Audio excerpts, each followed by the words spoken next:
Hello दोस्तों, आज हम भारत के सामने चीन से जुड़ी प्रमुख चुनौतियों के बारे में जानेंगे।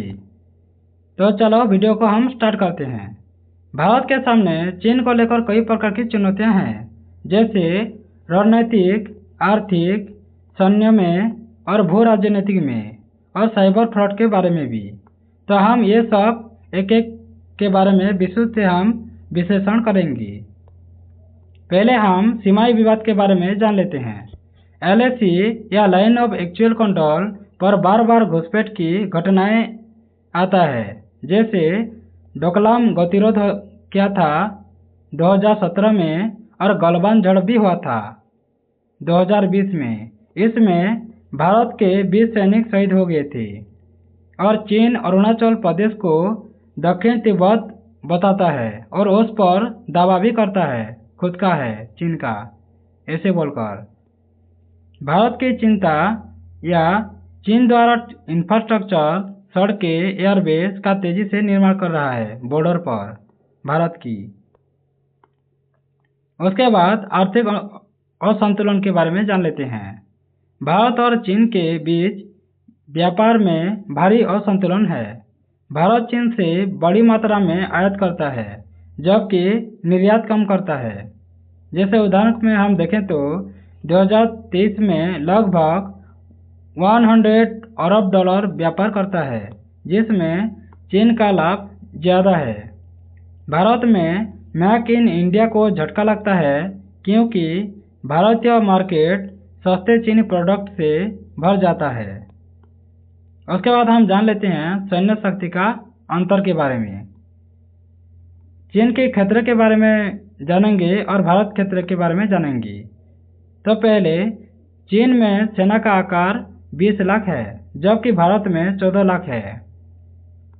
और चीन की रक्षा बजट है 230 अरब की, और भारत के है 75 अरब की। और तकनीकी की बात करें तो चीन में आधुनिकता हाई है और भारत में मध्यम स्तर पर है।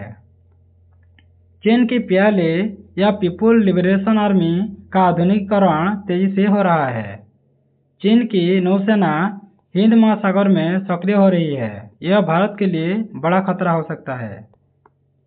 उसके बाद चीन पाकिस्तान गठजोड़, चाइना पाकिस्तान नेक्सस किए हैं, अलायंस किए हैं, जैसे CPEC China Pakistan economic corridor PoK से होकर गुजरता है। भारत इसका विरोध करता रहता है।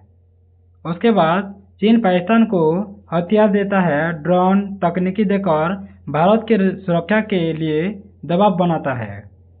उसके बाद डिप्लोमेटिक मंचों पर, जैसे यूएनएससी में चीन ने कई बार पाकिस्तान का समर्थन किया है। उसके बाद हम जान लेते हैं साइबर वॉर और डेटा सुरक्षा के बारे में। चीन की कंपनियां भारत में डेटा सुरक्षा के लिए खतरा मानी जाती है। टिकटॉक, सेन, एमआई ऐप जैसे कई ऐप्स को भारत ने बैन कर दिया है। भारत के सरकारी विभागों और बैंकिंग सिस्टम पर चाइनीज हैकिंग प्रयास की रिपोर्ट आते ही रहती है। उसके बाद हम भू राजनीतिक रणनीति के बारे में जाने तो चीन की स्टीयरिंग ऑफ पर्ल्स नीति हिंद महासागर में चीन बंदरगाह बनाकर भारत को घेरने की कोशिश करता है। श्रीलंका को लेकर, बांग्लादेश, म्यांमार और पाकिस्तान को लेकर स्ट्रिंग ऑफ पर्ल्स बनाता है। उसके बाद चीन की बीआरआई या belt and road initiative, Bharat इसका हिस्सा नहीं है, लेकिन इससे चीन का प्रभाव एशिया और अफ्रीका में बढ़ रहा है बीआरआई की वजह से। उसके बाद अंतर्राष्ट्रीय मंच पर प्रतिस्पर्धा के बारे में जान लेते हैं। यूएन, ब्रिक्स और एससीओ जैसे संगठनों में भारत और चीन की विचारधारा अलग अलग रहती है। चीन भारत को एनर्जी या न्यूक्लियर सप्लायर्स ग्रुप में शामिल नहीं होने देता है। क्वाड ग्रुप जैसे इंडिया, यूएस, जापान, ऑस्ट्रेलिया का गठन चीन की घेराबंदी के लिए ही तैयार हुआ है, जिस पर चीन को आपत्ति है। उसके बाद हम कुछ सुझाव देते हैं। सीमाई सुरक्षा के लिए इंफ्रास्ट्रक्चर में निवेश करना होगा भारत को, और स्वदेशी तकनीक और निर्माण को बढ़ावा देना होगा, जैसे make in India, digital India के रूप में। कूटनीतिक गठबंधन को मजबूत करना होगा, क्वाड, एशियान, अफ्रीका आदि के साथ मिलकर। साइबर डिफेंस और एआई आधारित सैन्य क्षमताओं का विकास करना होगा भारत को, तभी हम आगे बढ़ सकते हैं। उसके बाद निष्कर्ष या कंक्लूजन के बारे में जान लेते हैं। भारत के लिए चीन एक जटिल प्रतिद्वंदी है, जिससे केवल सैनिक ताकत से नहीं बल्कि कूटनीति, व्यापार, तकनीकी आत्मनिर्भरता और अंतर्राष्ट्रीय सहयोग से संतुलित करना पड़ सकता है। चीन से टक्कर लेने के लिए ये रहा भारत और चीन के संपर्क के बारे में। अगर आपको ऐसे जानकारियाँ अच्छा लगता है तो वीडियो को लाइक, शेयर एंड सब्सक्राइब करना ना भूलें। धन्यवाद।